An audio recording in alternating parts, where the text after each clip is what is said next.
本系列影片是应用之前双剑快速上手影片的观念来介绍狩猎魔物的方法。索刃龙跟黑石龙同样是攻击频率偏高的魔物，虽然不像黑石龙那样有停顿再快速攻击的方式，但攻击范围都偏大，常常只要被一个攻击打倒在地上，就容易被之后的大范围攻击打中。以往都会介绍魔物的安全区来减轻狩猎的难度，不过索刃龙没有安全区，攻击通常都很精准，又有近距离横扫的攻击，没有什么地方是特别安全的。索刃龙拥有多种攻击，玩家站在前方时会用头部攻击，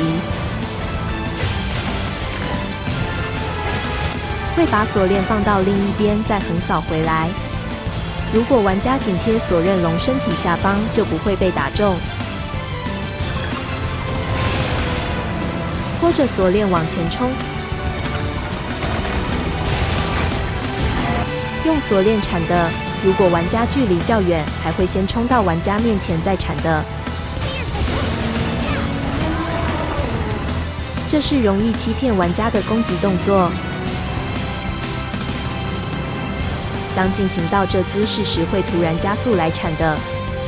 想要躲开这攻击，就需要提早进行闪避。飞起来用锁链横扫，落地后会紧接另一个攻击。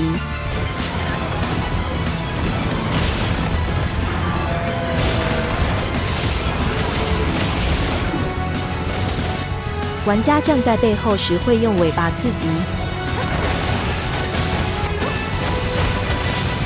当头抬高时会是用尾巴横扫。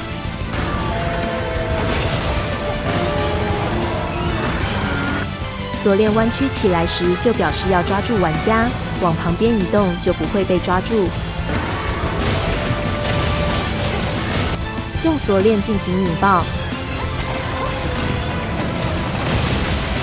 把锁链从后面甩到前面。看到锁链被拉到后方时，再进行闪避。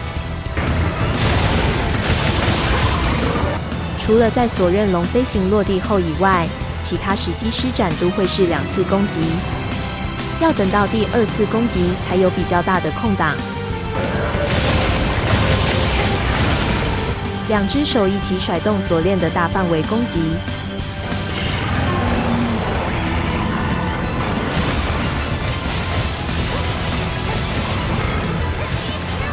跳起来用锁链横扫的大范围攻击。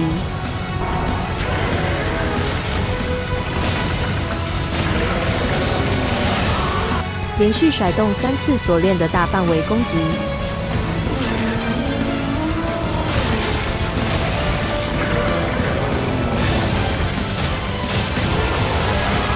对前方引发大爆炸的大范围攻击。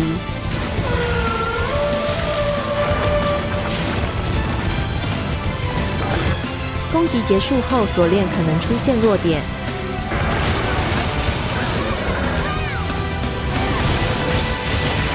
当索刃龙发功后，左右会各多出1条锁链，很多攻击会变2阶段命中。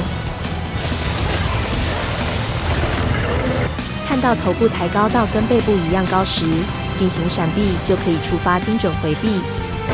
这时破坏锁链可以把多出来的锁链打到缩回去。2边都破坏可以造成索刃龙倒地。锁链本身比较脆弱，所以狩猎方针就是尽量针对锁链来攻击。平时以鬼人6连斩为基本攻击，当遇到大范围攻击时，先解除鬼人化。除了铲的攻击以外，其他的攻击速度都不快，只要看清楚动作，就能轻易进行精准回避。直接在索刃龙面前进行精准回避，再施展最高效率的连段，就可以同时攻击头部跟锁链。因为索刃龙没有安全区，需要靠闪避来躲开各种攻击。如果可以成功进行精准回避来触发鬼人闪身状态，会大幅提升狩猎效率。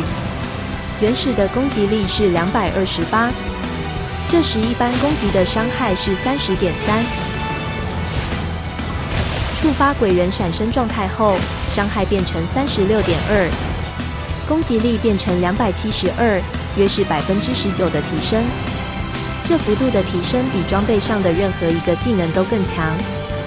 如果一般鬼人化是超级赛亚人红的话，鬼人闪身状态就是超级赛亚人蓝。